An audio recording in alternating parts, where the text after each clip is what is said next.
All right, let's get started. I'm Deb Bell, and I'm the chair of the research committee at the Global Home Education Exchange. With me today on camera is Mike Donnelly, who is attorney at HSLDA and also a board member of the Global Home Education Exchange, and sits with me on the research committee. Albert Chang will be moderating today. Albert is professor at University of Arkansas and will be introducing our speaker shortly. I just wanted to let you know that the Global Home Education Exchange had to postpone its conference, its live conference in the Philippines, scheduled for this November because of COVID, but we are now organizing an online conference that is going to be global and is going to allow us to do probably even more than we could have done live. And we will be running a research track. And in the research track, there is opportunity for established scholars to present their published work, and also opportunity for those of us who are emerging scholars and just need some incentive for collecting our data or analyzing our data and starting to pull together perhaps a publishable study. So for those of you who have already submitted a proposal for GHEX 2020, you will have the opportunity just to reaffirm in a survey I will send out in the coming weeks that you would like to present your proposal that was previously submitted. And those of you who may want to get something underway, or those of you like Cheryl or Albert who already have established body of work, who would be willing to present your research to a global audience, I want you to know that we'll not just have the opportunity to talk amongst ourselves about our research, but we'll be able to share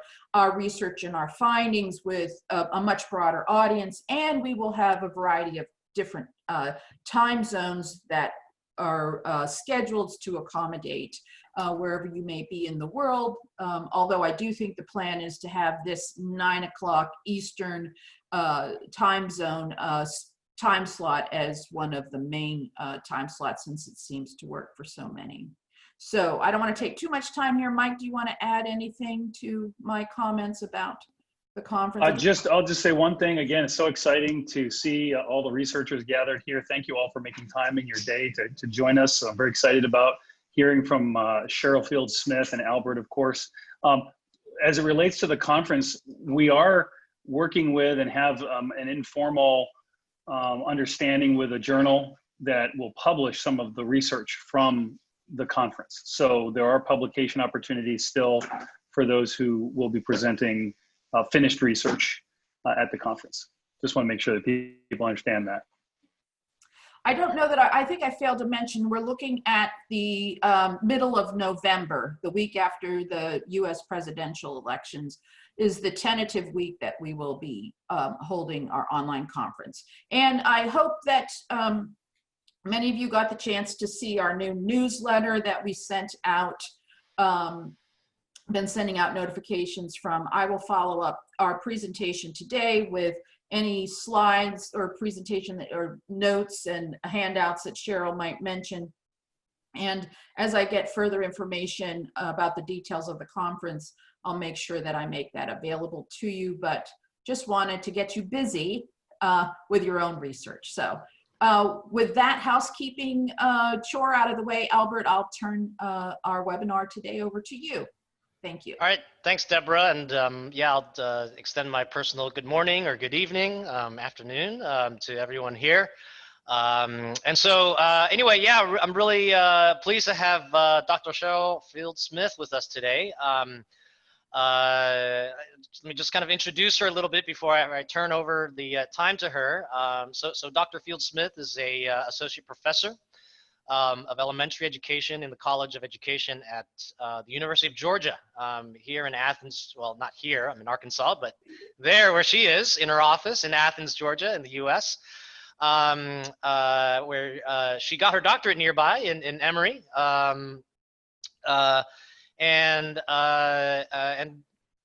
you know, many of you probably have heard of her work. She has a lot of widely cited pieces on family engagement and homeschooling among Black families. And I'd like to, you know, maybe use the adjective groundbreaking to describe that research as well, given that it's such an understudied part of the homeschooling population, but it's certainly a significant part of the homeschooling population, and certainly their experience, the experience of those families is quite unique. And so I'm real excited and glad to see Dr. Fields-Smith kind of grab this by the horns and really dive in and research this. So I'm looking forward to hearing, you know, what else she's learned since it's been several years, I believe, since you first published your first piece. So I'll also plug a recent book that she had published entitled Exploring Single Black Mothers' Resistance Through Homeschooling.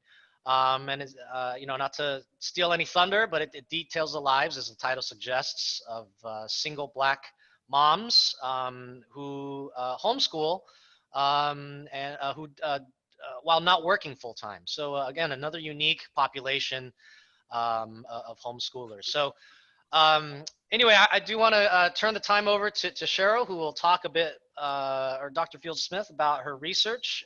Again, just to remind everyone about the kind of ground rules, I guess, in terms of participating.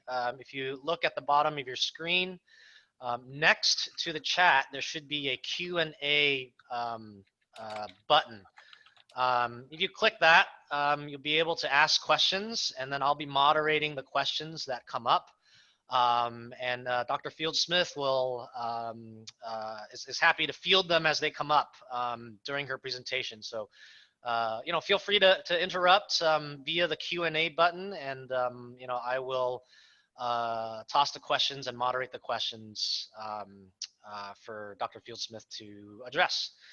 So anyway, with that being said, I'll turn over the time to you, Dr. Fields-Smith. Thanks again for being here, and I'll let you get set up here to share your screen. Thank you so much, Albert. Let's see.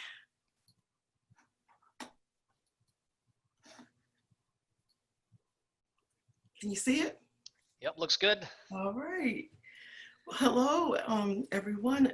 I have really enjoyed the GHEX presentations that I've been able to see so far, and they've been quite informative, and I'm hoping to continue that tradition today. In preparing for today, I realized in many ways that I've come full circle in terms of my experiences as a teacher, educator, the things that concern me in those roles. And now through the research of homeschooling among Black families, I'm getting to understand those concerns even more deeply, more intimately, and in some ways beginning to address those concerns as well. So I set up the, wait, let's go to show, so there, that's better. Okay, so I've organized this presentation in 3 sections. One is to give you my background story and the developing educational concerns that came from those experiences before I, pursued my PhD. Then to tell you about what I've learned about culturally responsive qualitative methods. This second section, I had 3 different topic titles, so I used all 3. So in this second section, we will talk about culturally responsive qualitative methods, what it means to center Blackness in your work, and the theoretical and conceptual frameworks that have evolved in my thinking on Black homeschooling. One of the questions that I like to ask the group, to have a conversation towards the end, what does it mean to center other cultures that are represented today? I study homeschooling among Black families, but if you think about these research methods that I present to you, what would they look like in your culture? What would have to change? That's a question I have to you. And the last thing I'll do is tell you about, I'm basing everything on my recent book. I use phenomenology, so I'll explain my research design, and then I'll share my findings. And then I look forward to talking more after that. So I am originally from Connecticut. Connecticut is a small state beside New York. And my first degree was from Hampton University. It's a degree in economics. My mom wanted me to be a teacher, but I just felt like that's what everybody else in my family did, and I just wanted to do something different.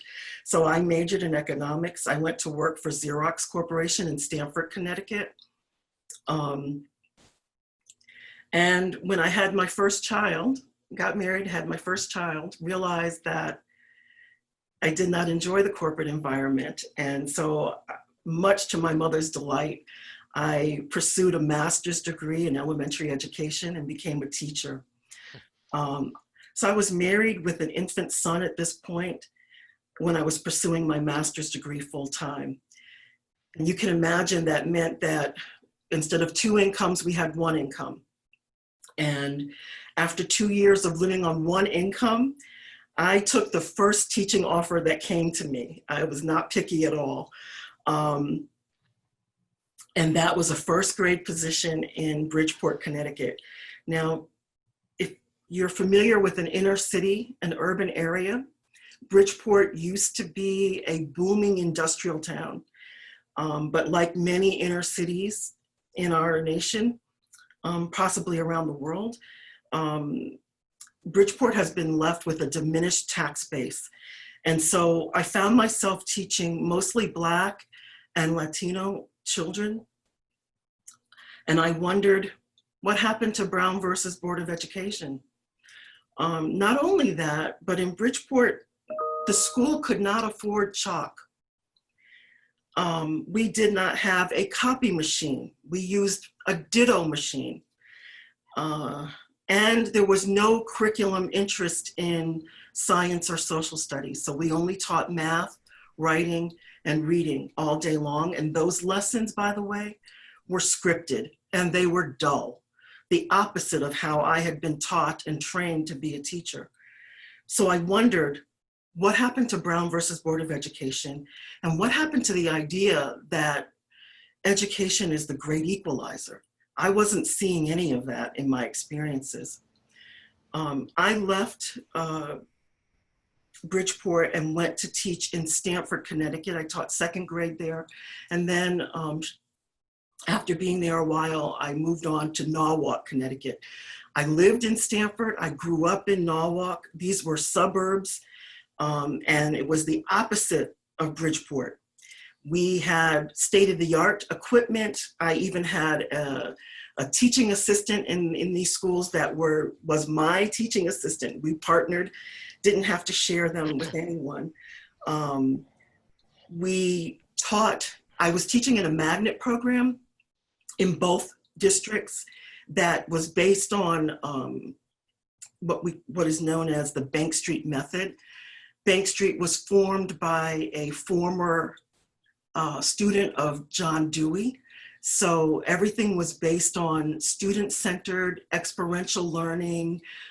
We were going on field trips every single week because our curriculum caused us to study the city of Stamford, for example. Well, I can't teach you about Stamford if we can't go out and see it. So every week there were field trips. It was just an abundance of wonderful teaching experiences based on students' interests and based on social studies especially. And so I love these, and I didn't have scripted lessons anymore. So I got to be the professional that I was trained to be and really thriving. But I never forgot the children that were 20 miles away in Bridgeport and who weren't getting any of this type of training, teaching experiences that these children here in Stamford and Norwalk were getting. And so it really bothered me. So one year I was teaching in 4th grade towards the end of my, before I decided to pursue my PhD. The Chef family, it's a Black family that were living in Hartford, decided to sue the school district because their child could get a better quality education outside of Hartford than inside Hartford. And the state, they pushed it all the way to the state courts, and the state courts agreed. I got so excited. I thought Connecticut was going to show the entire nation how to fix this problem of urban-suburban inequity. Oh, I was just elated. I couldn't wait to hear what was going to happen. Well, 2 years later, the Sheff family went back to court, but this time the court said it's de facto resegregation. It's based on where people choose to live that's causing the segregation, and it's the way school attendance zones are drawn. And so there's nothing that can be done, case closed. And I was so disappointed. I couldn't believe we had missed this opportunity to fix this problem with our schooling system. And so that became the center of my personal statement to go to the University of Georgia. So before I move on, not University of Georgia, Emory, sorry. So here's what I was concerned with: the resegregation of public schools, urban-suburban inequity of public schools, and what happened to the great equalizer functioning of our public school system. These three questions drove me to get that PhD. So in my doctoral studies, there were two strands of thought, pieces of knowledge that really informed my dissertation and ultimately who I am today. One is African-American educational history. I had the opportunity to be the doctoral student of Dr. Vanessa Siddle-Walker at Emory University. And in her classes, I learned about her research, which is the legacy of fervor in the pursuit of education. Since slavery, African Americans have always pushed for excellence in education, risking their lives to be taught. And I had never really had the opportunity to study this. And Hampton University is a historically Black university, but somehow I didn't take the courses, or it just wasn't there. I was into my economics, I guess. But when I got to this doctoral program, really steeped in learning about African-American educational history, this legacy of self-determination, being self-taught, self-agency. And those words self in front, it does not mean individual. We did these things collectively. So if one African enslaved person learned to read, then he or she made sure that others learned to read as well, because reading equated with freedom. Dr. Vanessa Siddle-Walker is a powerful researcher of qualitative methods, and I got to be right by her side as she documented the fact that segregated Black schools were not inferior. So here I am, a grown person. I've gone through all my supposed learning, and I have been taught that segregated schools during the Jim Crow era were schools that were not good, that we should be grateful that we were desegregated. Well, she sheds a different light, and it's not that we want to go back to being segregated, although in our country we are segregated again, but it's just to understand that the narrative that we've been taught was wrong, that these schools actually were schools of excellence. And one of the ways that I've come to think about it, if you look at the historically, the Black leaders from the civil rights movement, Martin Luther King and all of the leaders, they were educated in these segregated schools. So how could they be inferior? You know, they learned some powerful things in those that made them go on to do amazing things in our country. The one piece of knowledge in this African-American educational history line of thinking that really startled me is that today Black parents are considered disengaged, not connected with their children's schooling.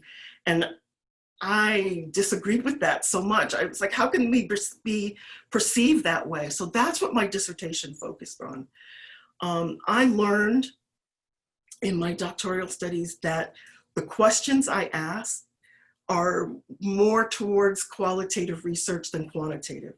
In fact, I recall being in a quantitative class and getting frustrated with this focus on centrality. And I raised my hand and I asked the professor, how do we find out what's going on with these outliers? I want to know about them. Why aren't they going with everybody else? And so that's just the nature of who I am, you know. As a kid, everybody would be flocking to the seesaw and the swings and the slide. I wanted to know why the ants were doing what they were doing. I was watching the ants build their hills and things like that. So I am an outlier in many ways. So maybe that's why I just gravitate to qual. But I had the opportunity, like I said, to sit side by side with Dr. Vanessa Siddle-Walker, who taught me the integrity and the ethics of qualitative research. She taught me to have reciprocity in our research, that you don't just go in and, you know, ask questions and collect data and then leave the community. You want to give back to that community and become part of that community. And so it's about cultivating relationships. And most of all, I love to read. I love to write stories. I love words, word games. So qual just was a natural fit for me. As a qualitative researcher, we basically collect people's stories. We observe spaces, we analyze documents, and those are things that I love to do. So that's how I became a qualitative researcher who focuses on African-American families. It's really this idea of wanting to provide a counter story to the narrative, that this negative narrative that Black families don't care about their children, children's education. So when I went to UGA, that was my, this is my first and only professorship. I've never been anywhere else. I'm pretty happy here, so I think I'm gonna stay. But I wanted to replicate my dissertation, which was, I had 40 to 50-year-old Black parents who were heavily engaged in their children's education in 5 different public schools. And I wanted to go back to those schools and find the younger parents and see if they had the same types of motivations and practices and beliefs regarding engagement in their children's education. Well, I found out that the older parents in those schools did not know the younger parents. So younger being in their 30s and 20s, which was a very interesting finding in and of itself. There's intergenerational differences in families that within a school. So someone referred me to a 32-year-old woman who homeschools her children. And I thought, we homeschool? Why would we homeschool? I have to talk to her. And so she was gracious enough to grant me an interview that turned out to be 4 hours long. I was fascinated, and so much so that I wrote a Spencer Foundation grant proposal that got accepted. And I ended up doing a 2-year study on homeschooling among Black parents. I had 46 participating families. 7 of those parents were single parent families. 7 of those families homeschooled only one of their children. And only 5 of those parents had teaching degrees or any kind of teaching experience. I was so amazed and really overwhelmed by the diversity in that pool of parents. I put this up here for you too, the highest level of education among my 46 families. And you can see it's not what we think. It's not the highest education level. I only had 4 people with PhDs or a lawyer or a doctor of some sort. The vast majority of my parents were undergrads, and I even had many that, as you can see, that only had high school graduate level of education and some college. In the state of Georgia, you can homeschool with a high school diploma. You can homeschool your children. We only require a test every 3 years beginning in the 3rd grade, but you can pick the test that you want. Most parents don't pick the state test of Georgia. They want the Iowa, well, Black parents, I should say, in these 46. It was very interesting to me. I didn't put the income up, but you can imagine the income is the same. It's mostly people who were working middle class, right? Some people who were actually in poverty, and then some who were above, of course, way above. So the diversity in this pool is one of the first things that really struck me. I use community nomination, which is we'll talk later about, that's a very culturally relevant way of working with African-American families. Particularly when you think about, now I'm jumping ahead, but anyway, I gotta say this. When you think about our relationship as a community, African-Americans, our relationship with research in general, particularly in the health arena, we've had some major abuses, and African-American families have a tendency to be, we tell stories and we pass down stories generation. It's more of an orally based knowledge, if you will.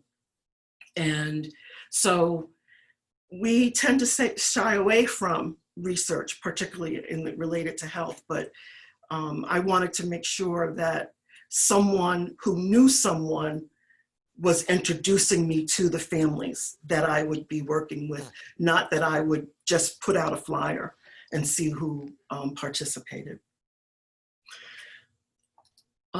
Okay, so if we review the literature as it exists right now, I think of them as push factors and pull factors.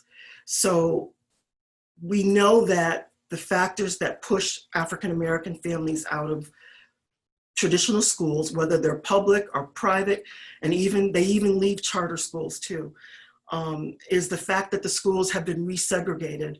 Most of the families that I worked with, their children would have gone to a resegregated, predominantly Black, under-resourced school. Very much like my first teaching position in Bridgeport, Connecticut. So here I'm coming full circle, right? They see the inequity in school choice. They don't have access to schools of excellence. Bullying issues, discipline disproportionality. My child is being labeled a troublemaker. Excessive referrals for special education, barriers to access to gifted education, and also because parents had the experience of being marginalized or disenfranchised from being able to advocate for their children.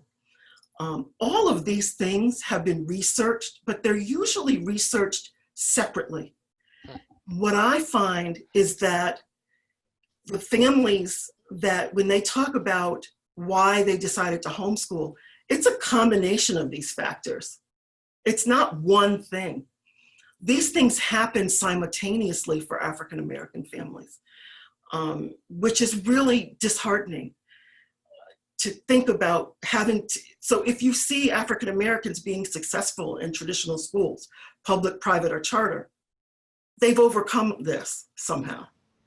That this is just part of what they've overcome, right? I also found that there's pull factors. All 46 families knew someone who was homeschooling, or they saw someone who was homeschooling. And when they asked about it, they enjoyed the idea of flexibility in their time and curriculum. They were able to infuse African-American perspectives. Some of them infuse global perspectives. The way we teach history in America, for the most part, we will teach children about what's going on in America during the Civil War. Very important, but what was happening in the rest of the world? So African-American homeschoolers talked about being able to do that, to give their children a global perspective of history, be able to integrate their faith, religious studies, experiential learning.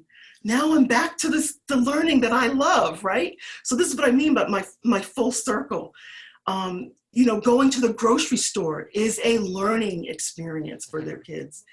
Child-centered learning. What are your children interested in? How do they learn? We're going to learn in those same ways. And very common is to hear them say they want to instill a love of learning in their children. And it's important to note that, again, we don't have one reason that we homeschool. It's a combination, and it's a complex situation when a Black family decides to homeschool. So in writing my book, I started thinking about the literature, and I thought, wow, we've presented a rather monolithic view of Black families. We've ignored the diversity that exists within them. Remember that slide when I showed you the diversity in terms of, you know, homeschooling only one child, homeschooling, you know, single parents. And so I said, okay, for this book, I want to take up some of this diversity, and I want to really show how unique one home educator can be from another home educator. So my book explores single Black parents who are relatively ignored in the literature. And another way that we make Black families monolithic is we ignore the fact that we have Black immigrants here in America who come from all around the world, and their children are in schools and they decide to homeschool as well. And I wondered, are their experiences the same?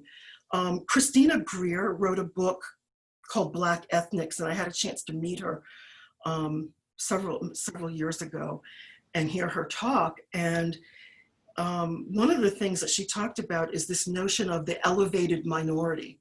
So Black immigrants in America, she theorized, have an elevated status above African American families.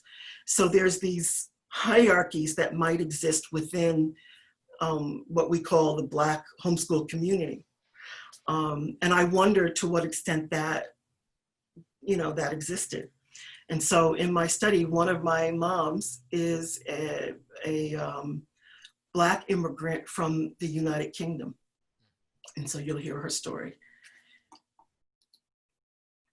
So, culturally responsive methods, theoretical conceptual frameworks, centering Blackness in research. What is that about? I am deeply influenced by one of my colleagues here at the University of Georgia, Cynthia Dillard.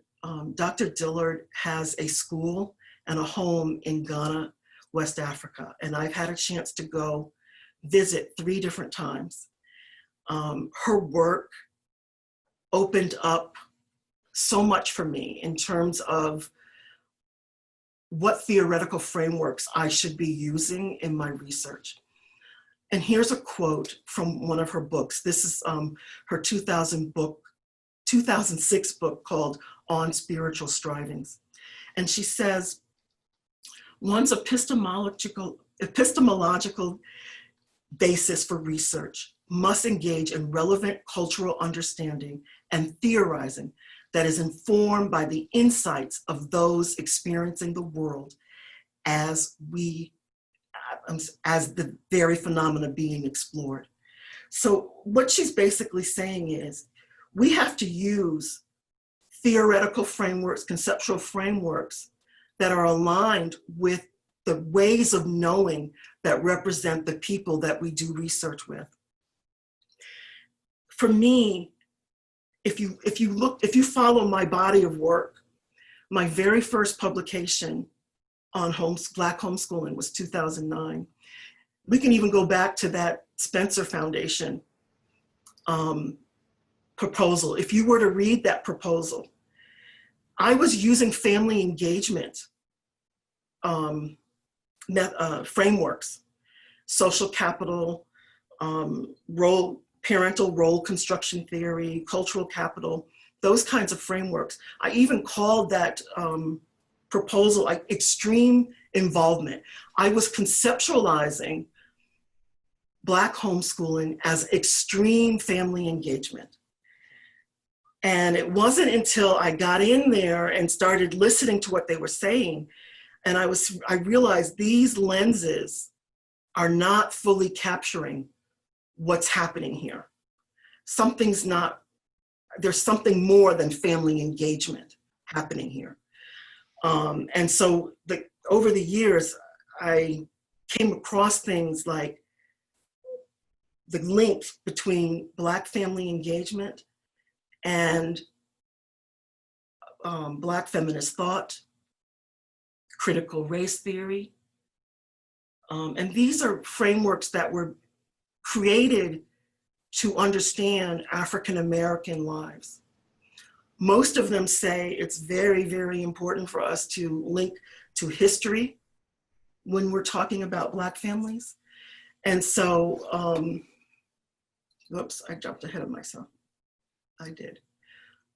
Let me deal with this culturally responsive inquiry person first. Let me tell you, what does it mean to be a culturally responsive inquirer? This is from a book recently written by another colleague of mine, Jory Hall, and she does culturally relevant focus groups. She says, in order to be a culturally responsive inquirer, that person aims to advance social justice by centering the participants' culture and their context in the research.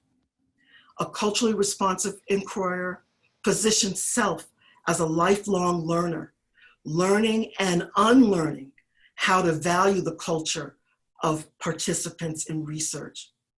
And a culturally responsive inquirer advances a strength-based approach, identifying participants' culture as an asset rather than a deficit. When I was working on my dissertation, most of the research I found on African American families had a deficit perspective. It told us what we weren't doing. It compared us to white families, which is not a fair comparison. Most of the time, the family engagement literature compared middle-class white families to low-income Black families. Anyway, that is not being culturally responsive.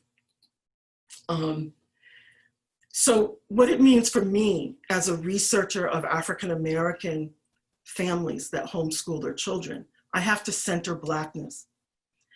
I must be mindful of a historical context for African American families engaging in their children's education here. This quote is from one of my favorite books. It's called We Can Speak for Ourselves, and it's by Billy Sankofa Waters. And she writes, from a historical perspective, she, meaning African American mothers, is raising her children to enter, perform, and gain success within systems that have been designed to destroy them psychologically, intellectually, economically, and physically. And you may say, this seems rather harsh. But I want you to think about the Jim Crow era, the images of the Little Rock Nine that most of us have seen, integrating public schools, surrounded by the hate, the look on the faces of the people that didn't want them to go to school there. We had schools before integration. The way integration was done destroyed our Black schools. Most of them weren't allowed to remain open, and we lost Black teachers and principals. So these schools were not meant for us. This is what Billy Sankofa Waters is talking about. Bell Hooks wrote a book talking about this time frame. And I want you to think about if you've ever taken a class or studied the Civil Rights era, and you've seen the children who marched, the children who integrated their schools. Were there any parents by their side? I don't remember seeing them. And I wondered, what were the parents doing? I'm the mother of 2 children. Would I have sent my children to those schools under those conditions? I really can't say that I would. Bill Hooks grew up in this time, and she wrote about what it was like to be in the home. And she states, this is in a essay that's titled Homeplace. And so she's describing what Homeplace is here.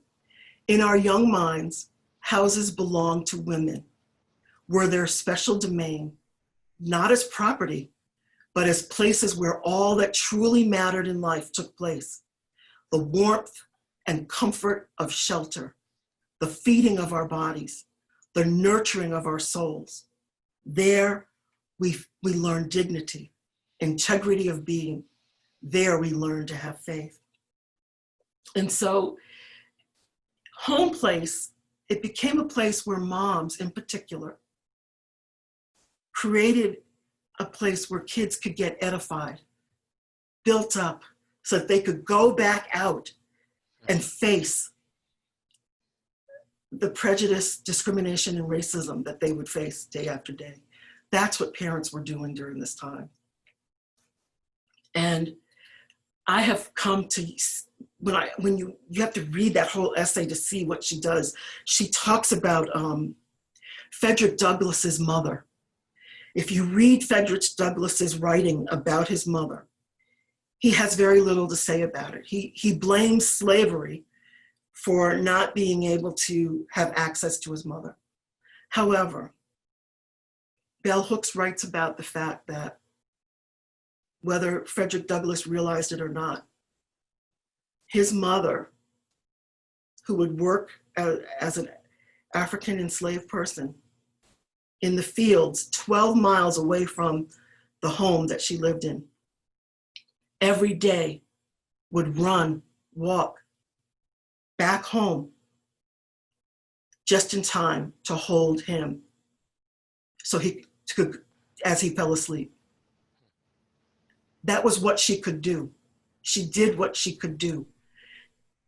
What's powerful about that is that holding of Frederick Douglass as a child told him, you are human, you are lovable, you are valuable.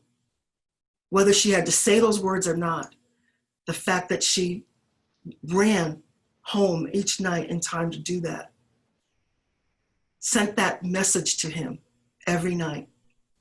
And in his writings, it looks like he didn't recognize it, according to Bell Hooks. But we do what we have to do. That was what she could do to resist. I have read, Zemelin wrote a book called Struggle on Our Minds, where he has come up with this idea of African-American resistance theory. And he takes historical moments and he writes about resistance, which is not protest. Protest is working within a system. Resistance is working outside of the system, creating something new. It is a risk. And he writes about you have to be moved in order to resist. And I see these things in the lives of African-American families who are homeschooling. Black feminist theory, I see this also. Black feminist theory, and it's a lot with women. I'm not ignoring men. Let me say this. Out of the 46 families that I represented in my study, only 2 dads are represented in the interviews and focus groups. It seemed to be primarily that homeschooling in the Black community is mom's domain. I want to see more research on the dads. In fact, I'm right now serving on a dissertation for somebody at Emory who hopefully we will see him through, and he's doing some neat work that will be with Black fathers that homeschool too. So that's coming. But it's just that mine was overwhelmingly with women. And so Black feminist theory is very applicable here. The power of self-naming. I had parents who enrolled their children in virtual charter schools, but they signed up to be in my study, which very clearly said, I'm looking for, we're expecting you to be a homeschooler, right? So I asked, why do you call yourself a homeschooler? The state doesn't see you as one because you're going to a public institution. Well, if we look at these public institutions, they only require 4 hours out of the day. The rest of the time, the child's with me and I'm teaching other stuff that I think is important. Therefore, I am a homeschooler. A long time ago, someone with the last name Rom, R-O-M-M, did a dissertation and found that when Black homeschoolers homeschool, they don't have the freedom to mess it up. They have this pressure to get it right. And so even though it's supposed to be very flexible, what I found is it takes parents, sometimes it takes Black parents a while to get to the ease of that flexibility and to trust that themselves to be less structured in their approach. And part of that is this pressure to get it right. So this mom was enrolling her child in the virtual charter school to get it right, to make sure there was structure, that she wouldn't mess anything up. And I don't know if you can relate to that, but I can relate to that. And so I understand. And so Black feminist theory talks about the power of self-naming. Because I say I am a home educator, I am a home educator. And I know a lot of people will disagree with that, but if you're going to be a culturally relevant, culturally responsive inquirer, you have to listen to that perspective, right? Critical theory looks for, one of the things they look for is counter narratives to the negative stereotypes of Black families, particularly single Black mothers, and even Black children's potential, right? And so all of my work, any work on Black homeschooling that is culturally responsive will provide this counter narrative and therefore relate to these theories.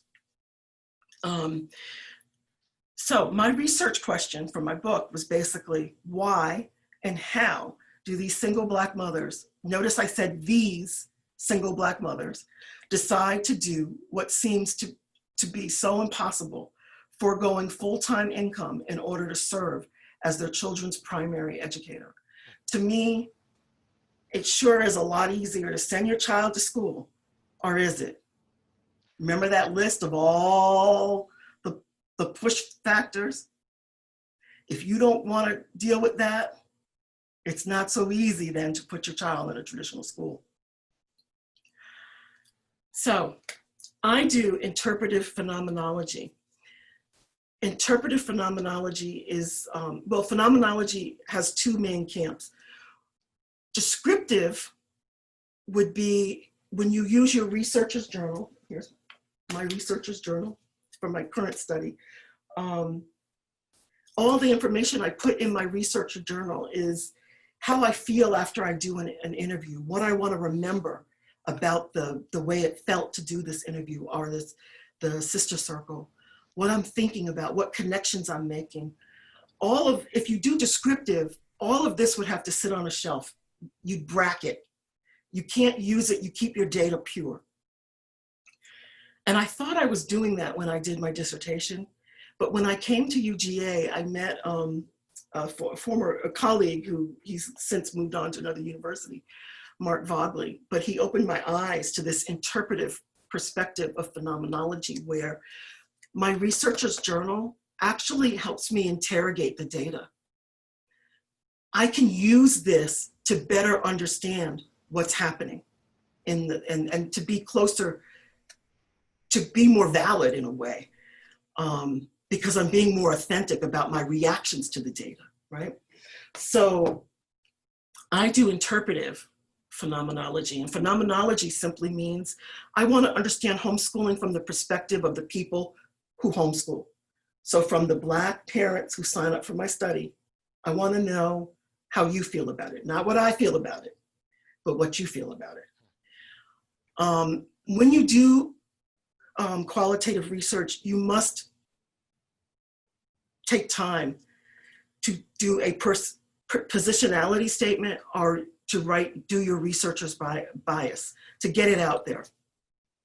For me, it's very, very important. I'm a single Black mom of 2 children. I was divorced along the way. I forgot to tell you that. When I went to Emory, when I left Connecticut to move to Georgia to do my PhD, I was a divorced mother with a 1st grader and a 5th grader, working on that PhD full-time, no income outside of what Emory provided, which is another reason I can relate to these particular single parents. I'm a former public elementary school teacher, so when they tell me, but remember for me, what I was concerned with, so when they tell me about the lack of access to gifted, the lack of resources, the predominantly Black setting and not being able to be mixed with other people, I understand that, that's part of my elementary school bring up, positioning. So while it might be an outsider, I might be an outsider because I'm a public school researcher at a public school university, but I'm also very much an insider as a single Black mom, as a Black mother, as an educator myself. I also had a moment where I considered homeschooling my oldest.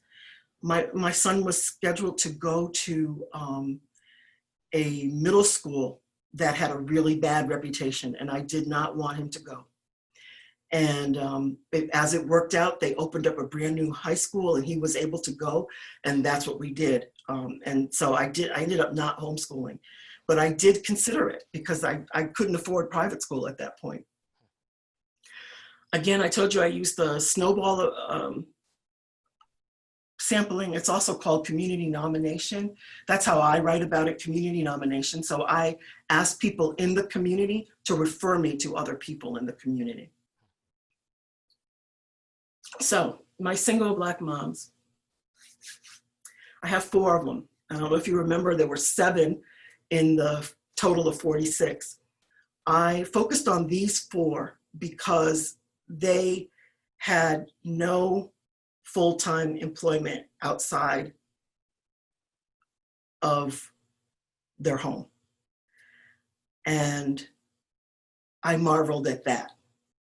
The other 3, and I'll write about them too one day, but the other 3 had jobs and found a way to do it. And that's amazing too, isn't it? Remember, but in Georgia, our laws allow you to hire a tutor to do your homeschooling partially. And so that's one of the reasons. Now, what's amazing to me, they couldn't go up the road to North Carolina. A single parent in North Carolina can't, because you're not allowed to do that. You're not allowed to homeschool it. One person outside of your family, only one person outside of your family. And so it would be harder for a single person in that state. So these laws are so important. Oh. But anyway, you can see that my 4 single Black moms at homeschool are very interesting. 3 of them have master's degrees. Yvette is is the home educator who was from the UK originally, and she was in school at the time of the study.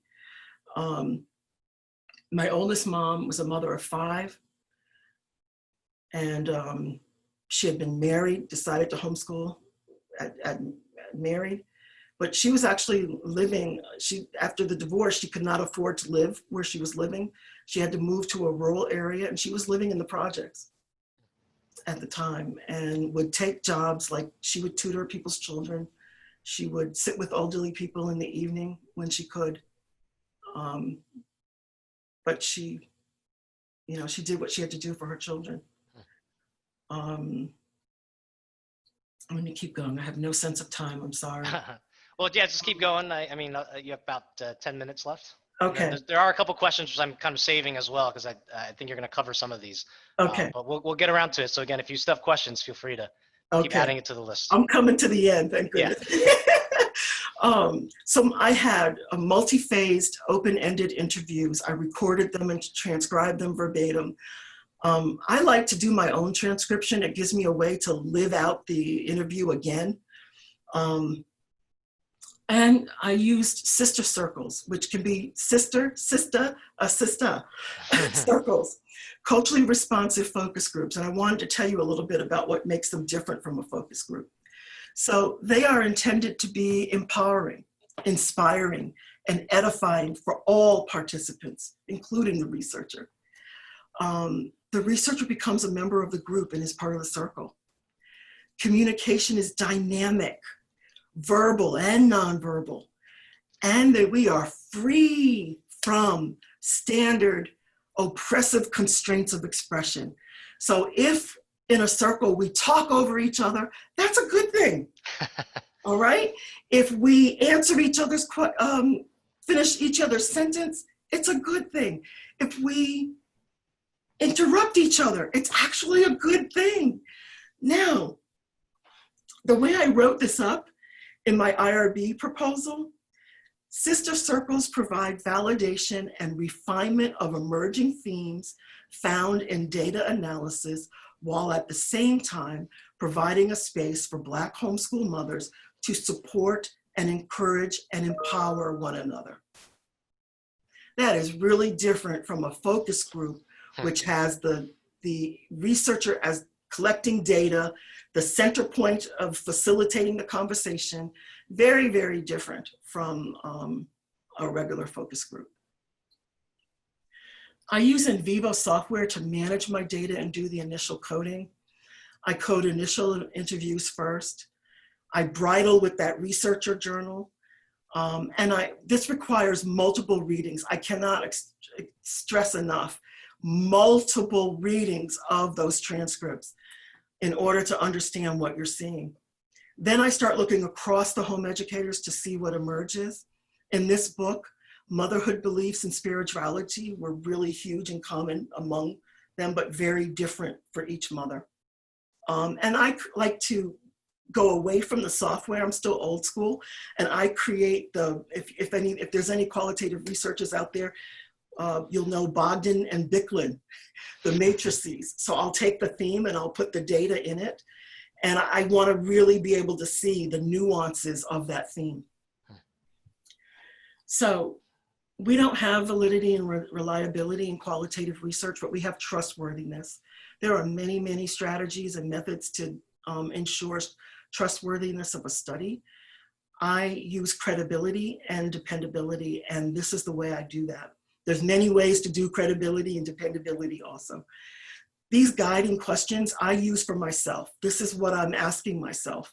So for credibility, are my interpretations of data aligned with the reality of the perspective of the participants? I don't ever want to go away. Remember, I'm doing phenomenology. I want to know what their perspective is. So the sister circles help me to clarify my themes. And I also take my transcripts and I give them to my participants so they can check through it, make sure it's the way they want it to be. I also, when I was doing the 46, the 2-year study, I went to homeschool groups where participants were members, and I did a presentation to show them before I published anything. Here's what I'm seeing. So I also did that. For dependability, we basically want to make sure we're not going beyond the data. So are the interpretations consistent with the data collected? Would another researcher arrive at the same interpretation? So very similar to validity and reliability, but done differently. Again, so I use theoretical triangulation.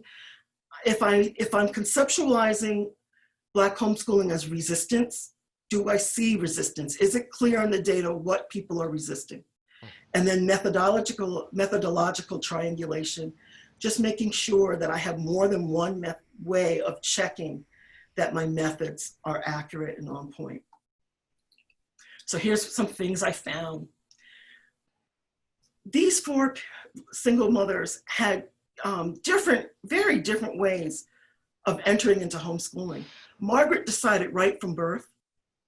Chloe had no intentions of homeschooling. Her child was going to a Christian kindergarten and private Christian kindergarten, and became ill.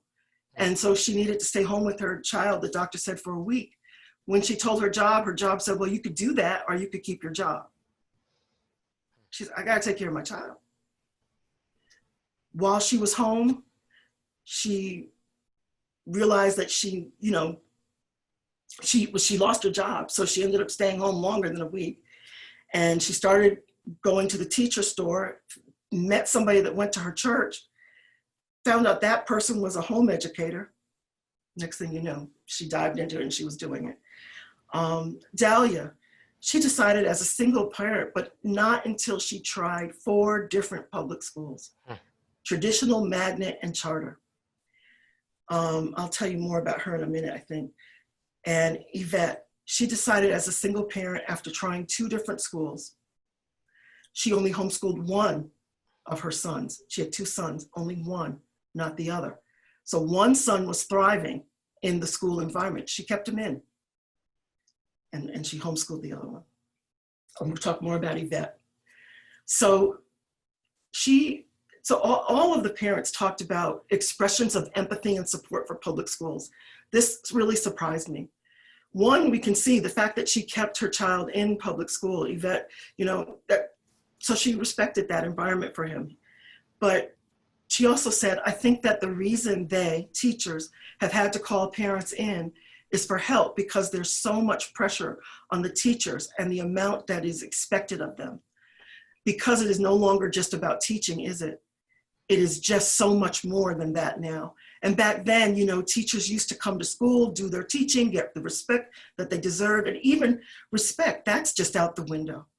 And so you can see where Yvette is understanding how teaching has changed in America in particular, and understanding the pressure that teachers are under. The role of race. So it's different from the 46. When I dived into here, I found some new things. So Dahlia, she lived in a predominantly Black section of a school district. Her child had access to a school that was in the northern part of the district that had more resources, the best education, great environment. But in her part of town, a charter school was opening. And she really wanted that school to be successful, to be a positive reflection on her predominantly Black community. So she took her son out of the well-resourced, predominantly white school, put him in this new charter school, and the charter school failed. Within a year, it just failed. Really, she pulled him out within months and then went to 2 other schools. So she went to 4 schools, but she wanted this school to work in her Black community. Yvette, a Black immigrant from UK, one son remained in school, but the other child, she put him in a predominantly white setting and a predominantly Black setting. And in both settings, he was labeled a troublemaker and no one would listen to her. She kept saying, you're not challenging him. She even let the school test her son. And the son tested above grade level.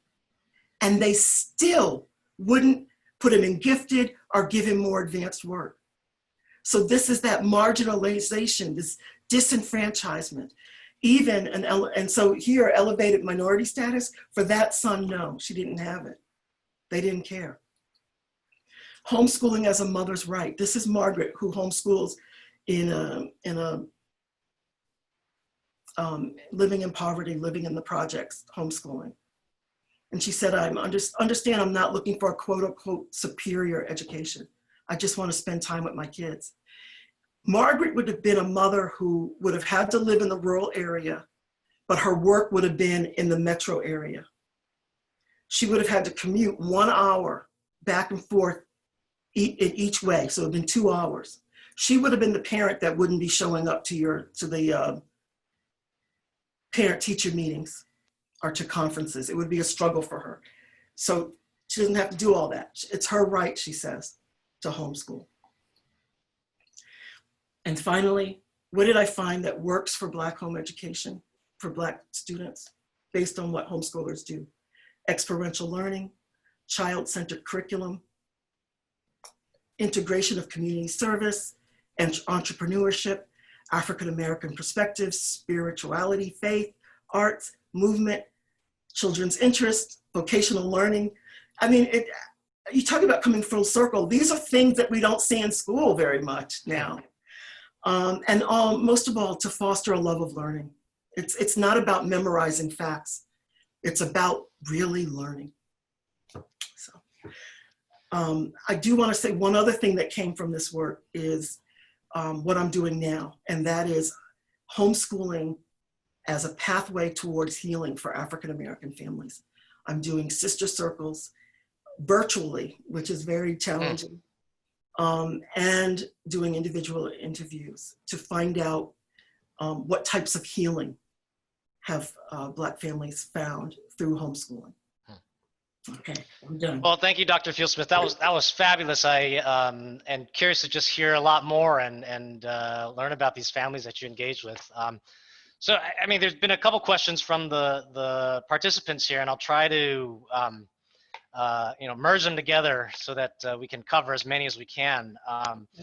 So I especially loved your point about I jotted down the quote, this idea of not simply engaging with families just to get a data point, just to do research, but to, you said, quote, give back to that community and cultivate relationships. And certainly this, this idea of doing, as you just said, sister circles right now, virtually even, that's part of it, to do this work as also, not just to learn as a scholarly enterprise, but to support these families.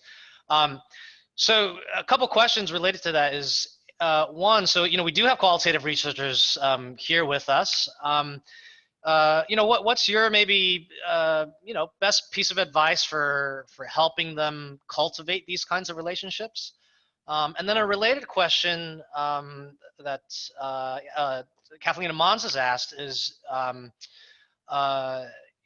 were there things about you, that acted as barriers that kind of prevented, your sisters to open up to you? So yeah, just those two questions. I mean, barriers that you face and some advice to some of the qualitative researchers we have here of how do we do better at actually cultivating relationships rather than just going there to, get data and do research? Those are really good questions. I think from watching Dr. Vanessa Siddle-Walker do her work, it took her 2 years to get access to William Tate's major papers. And I watched her in those 2 years, and it was amazing, absolutely amazing. The meeting started off in restaurants and then ultimately ended up in his home, and then down to his basement, and then to one of his offices where all the papers were. I mean, it was amazing. So we don't have 2 years, of course, usually, especially if you're a PhD student, but you think about what it means to be a good listener. As I approached my research, for example, sometimes things would happen. Someone would share with me, oh man, I've got to get a stapler. I remember somebody, when I was working on my dissertation, I'm trying to do these pamphlets, and I've got to do this, I need a stapler. I don't have one, a good enough one. Well, I had one. So, okay, and we're, not far from each other. So sometimes it's really simple if you can fill a need. I also think, though, one of the things that I've done too is to encourage my participants to share their stories and to find ways for them to share their stories. I'm doing that more and more and more. And I think of that as a major way of giving back, because your stories are valuable. And I really believe that. I never really had a barrier to someone wanting to tell my story. partially because I think as an African-American mother, like I said, yes, I'm at the University of Georgia, which is a public institution. Yes, I teach teachers and I help create new teachers. But I also am not so naive to think that public schooling is perfect. I know what's wrong. I want to fix it. And one of the ways I fix it, as I tell my home educators, my work informs my teaching. So when I teach a family engagement course, I'm going to tell you some of these stories, and we're going to use them. And so with Yvette, when this child tested above grade level, what should you do as teacher? Listen, the mother is the primary educator. That's my stance. It's always been my stance. I can't teach without the partnership of a parent. I can't teach well, right? So, and I'm sincere about that. I think of teaching as a partnership between home and school. And so all of this is helping. So these future teachers that I teach, they know what really happens, in what ways children are pushed out of public schools. And it's helping them open their minds to being more culturally responsive to the students that they teach, I think. But cultivating relationships means listening. It means understanding if you're interviewing someone or working with someone that has a different culture, you need to understand that culture. You need to understand the history of those people in this country and in the community in which you're working. And if you look at even Annette LaRue's work, if you're familiar with Annette LaRue, Home Advantage, she talks about that, how important it was for her to know what the relations, the ethnic relations were like in the communities that she went into before she started interviewing. You really have to have a sense of that perspective. Yeah, maybe a couple more questions here. Again, I'm just going to mush some together here. So this idea of how the families that you've interviewed, how do they gauge success here? There's an issue of certainly their own kind of economic impact. If they're not working and they have to teach their kids. But are there, that's just one possibility. Is it going to college, getting accepted to college? How do they kind of gauge how well they're doing? What have you learned there? That's a good question too. That quote I put up of Margaret, where she said she's not, quote unquote, looking for the superior education, that floored me. I really, like, Margaret, what do you mean?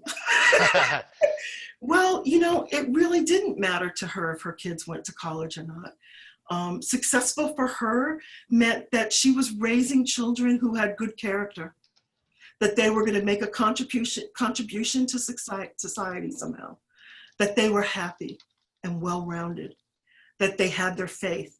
So it's not about test scores and going to college. Now, some parents, yes, my child's going to college. That's the measure of success.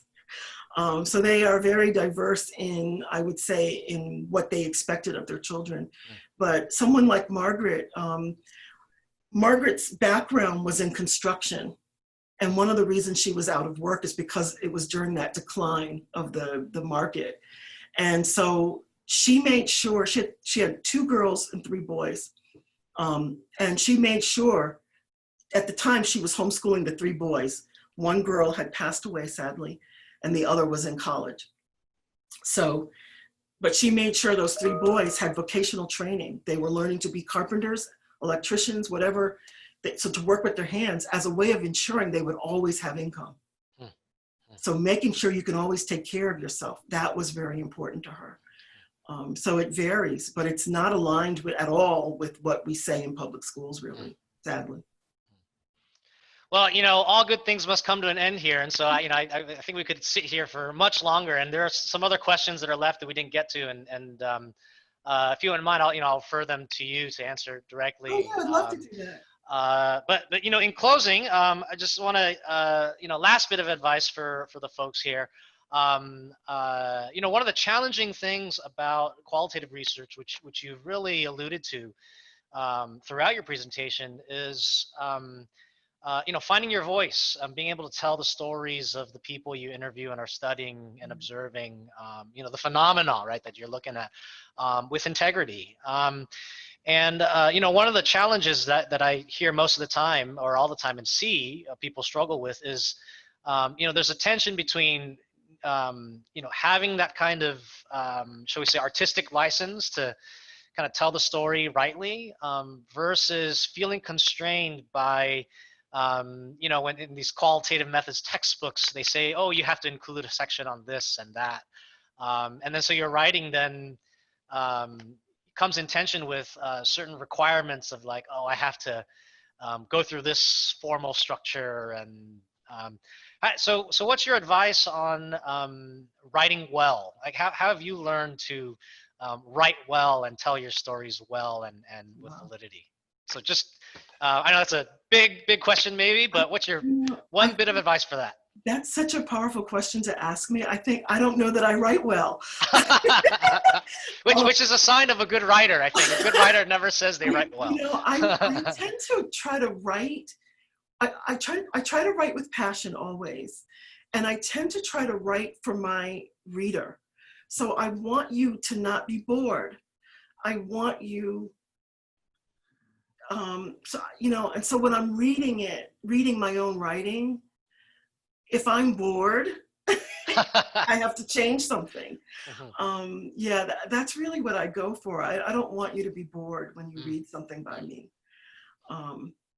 Great. Well, thanks for that advice. And again, fabulous presentation. I'm kind of seeing the chat blow up here with folks expressing their appreciation and how they've been inspired just to hear your story and your experience. So really appreciate it. Glad to have you on, and again, we'll make again this presentation's available. Deborah will send it out when we have it ready. And also Dr. Fields-Smith, some folks are asking for your PowerPoint as well. That's something we can share. Yes, great. So really appreciate it. I don't know, Deborah, if you have any parting comments or anything that you wanted to leave with the participants? I just want to say thank you so much, Cheryl. That was really awesome, inspiring, and I think that it should empower a lot of our researchers internationally to look at their unique populations and tell their stories. So thank you everybody for your attendance. You'll be hearing from me and I'll follow up with links and the PowerPoint and information about next month, where we will hear from two Israeli researchers and their study of their population in their country. So thank you.